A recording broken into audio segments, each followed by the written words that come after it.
Hello বন্ধুরা, কেমন আছো সবাই? আশা করছি সকলে ভালো আছো। প্রিয় বন্ধুরা, আজকে তোমাদের জন্য নিয়ে এলাম আরও একটি নতুন গল্প।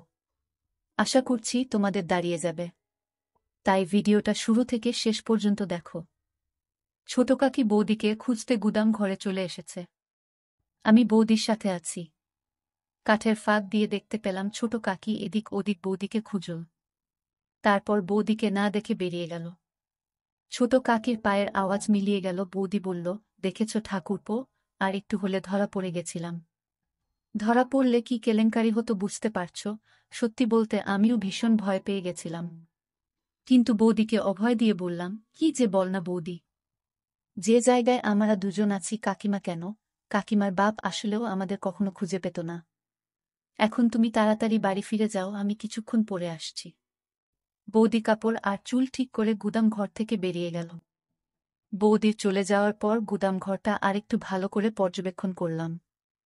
রান্নার কাঠের পাশাপাশি অনেক পুরাতন জিনিস আছে এই গুদাম ঘরে। একটা ভাঙ্গা খাটও দেখতে পেলাম। গুদাম ঘরের এক কোণায় পড়ে আছে। খাটটা মাটিতে নামিয়ে কন্ডিশন দেখার চেষ্টা করলাম।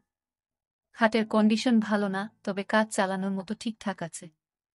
আমি ঠিক করে ফেললাম এই গুদাম ঘরেই মাকে নিয়ে এসে মনের বাসনা মিটাব। আজ ছোট কাকির নাকের ডগায় বৌদিকে কাজ করে দিলাম, অথচ ছোট কাকি বুঝতেও পারল না। এর চাইতে নিরাপদ জায়গা আর হতে পারে না। এখন যেভাবেই হোক মামনিকে এখানে নিয়ে আসতে হবে।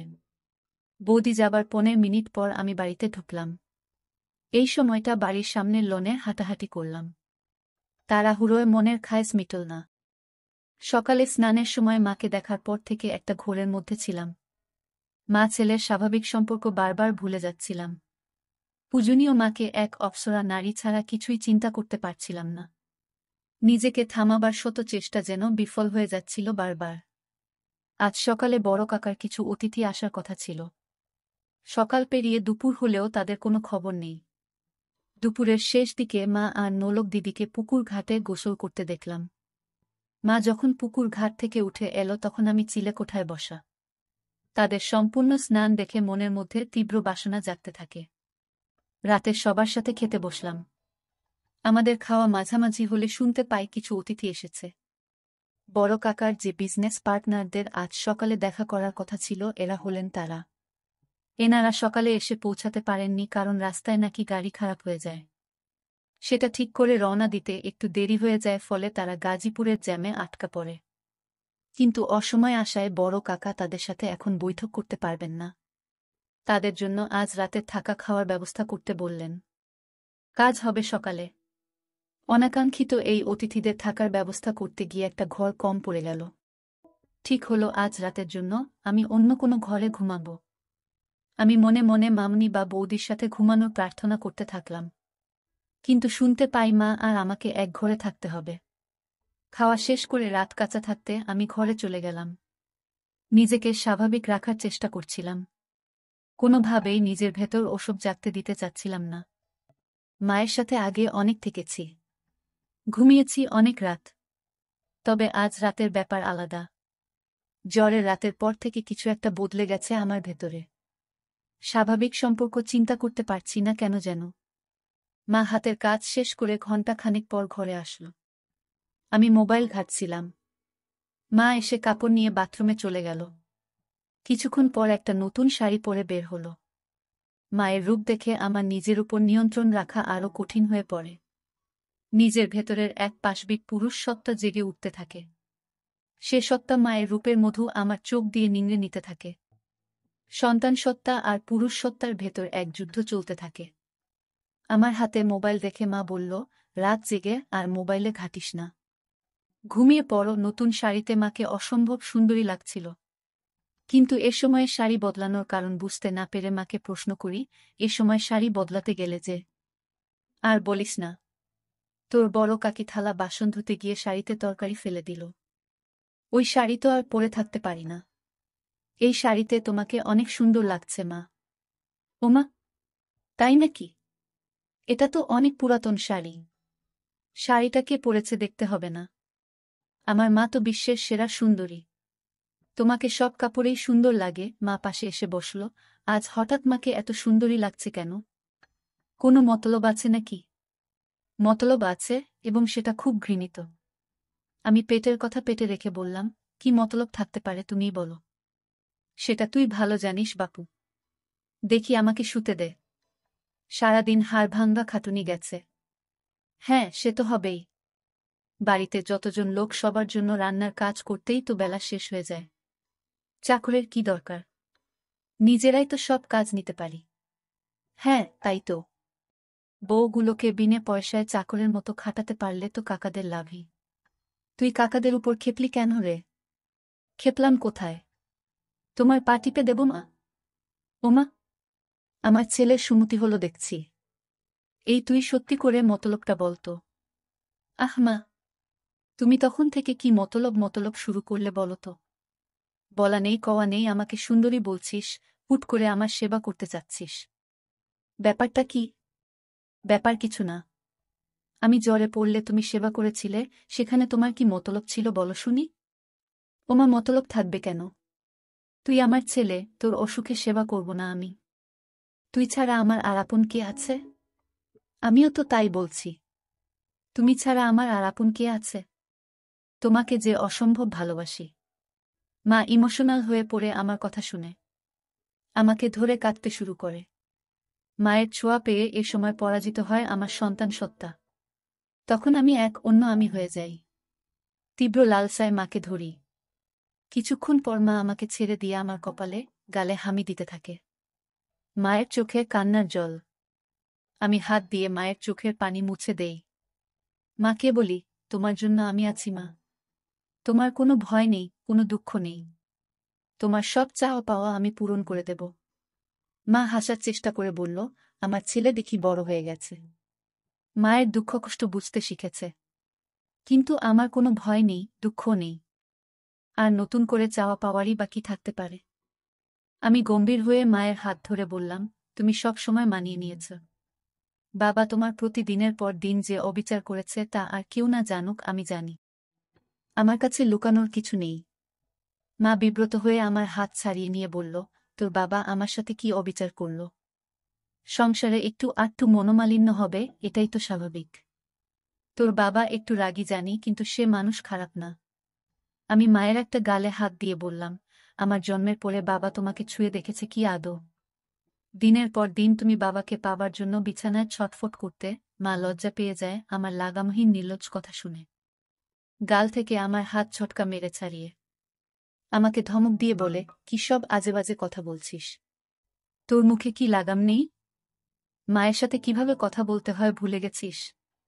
আমি মায়ের দুই বাহু শক্ত করে ধরে মাকে বললাম, আজেবাজে কথা না মা।